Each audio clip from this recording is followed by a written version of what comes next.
1990 का साल था। पंडित हरिलाल ने नरनघार में अपनी जिंदगी को बड़े ही सलीके से डायरी में दर्ज किया।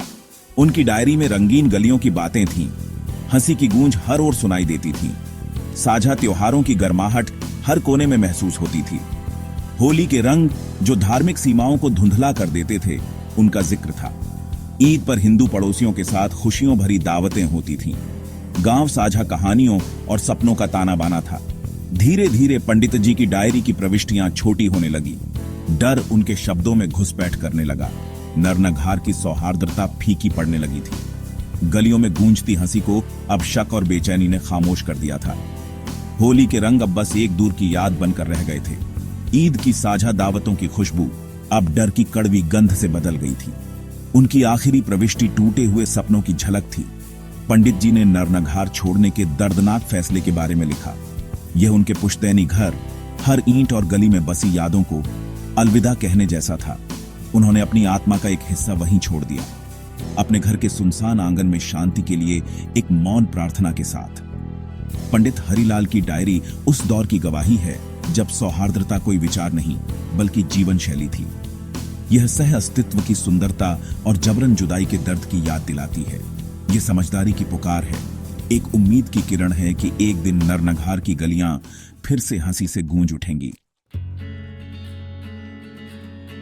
बरसों बाद मैं किरण भाट नरनघार आई। मैं अपने पूर्वजों की विरासत लेकर आई थी, वे कहानियां जिनमें मैं पली बढ़ी।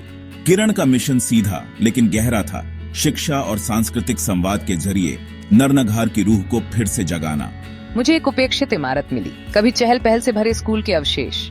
हमने मिलकर मलबा हटाया, दीवारों को रंगा और उस भूले बिसरे स्थान में फिर से जान डाल दी। स्कूल साझा विरासत का प्रतीक बन गया, नरनघार की अटूट भावना की मिसाल।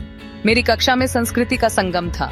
स्थानीय मुस्लिम बच्चों के साथ साथ लौटती हिंदू परिवारों के बच्चे भी बैठे। वे अपनी साझा विरासत के बारे में सीखते जब उनके पूर्वज साथ मिलकर त्योहार मनाते थे। हमने किरण का खुले दिल से स्वागत किया। हमने अपनी यादें साझा की जब नरनघार मुकम्मल था। उनकी कहानियां पंडित जी की डायरी में दर्ज यादों से जुड़ गईं, एक ऐसे समाज की तस्वीर बनाते हुए जो फिर से एकता की तलाश में था। नरनघार से पलायन की कहानी बेहद कठिनाइयों से भरी थी। परिवारों ने अस्थायी टेंटों में शरण ली, अपनी जिंदगी का सामान चंद गठरियों में समेट लिया। अपने घरों का नुकसान जरूरी चीजों की जद्दोजहद से और गहरा हो गया।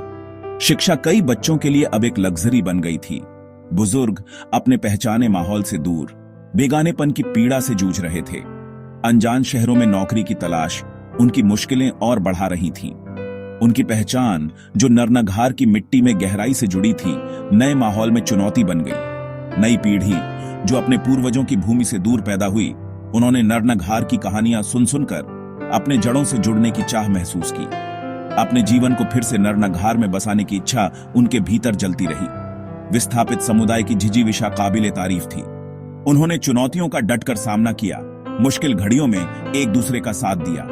उनका साझा इतिहास, उनका सामूहिक दर्द उनकी ताकत बन गया। अपनी सांस्कृतिक पहचान को बनाए रखने का उनका संकल्प कभी नहीं डगमगाया।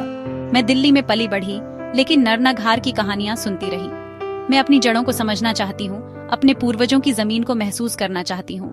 हमारे भीतर अपने गांव लौटने की जो आग है, वही हमें आगे बढ़ने की ताकत देती है। शिवरात्रि की पूर्व संध्या पर नरनघार की रूह फिर से जाग उठी। गांव का चौक जो कभी दुख का मूक गवाह था, अब रोशनी और उल्लास से भर गया। ढोल की थाप और भक्तों के उल्लास ने फिजा को जगा दिया। मैं गांव के बुजुर्गों के साथ खड़ी थी, एक साझा भविष्य की उम्मीद का प्रतीक बनकर। मुस्लिम समुदाय ने भी पूरे दिल से त्योहार में हिस्सा लिया, जो समय और समझदारी की चमत्कारी शक्ति का सबूत था। यह त्योहार एकता और साझा विरासत का उत्सव था। यह याद दिलाता था कि उनकी साझा इतिहास की डोर चाहे जितनी भी तन गई हो, कभी टूटी नहीं। नरनघार की रूह उसके लोगों के दिलों में जिंदा है और उनकी जिजीविषा एक उज्जवल भविष्य की उम्मीद है, जहां फर्क को समझदारी और करुणा से पाटा जा सके। नरनघार की कहानी शांति की नाजुकता और इंसानी जज्बे की ताकत का मार्मिक स्मरण है। यह माफी, मेल मिलाप और उम्मीद की मिसाल है। यह कहानी सुनाई जानी चाहिए क्योंकि इसमें एकता के बीज छुपे हैं जो हमें याद दिलाते हैं कि मुश्किलों के बावजूद इंसानी आत्मा जीत सकती है।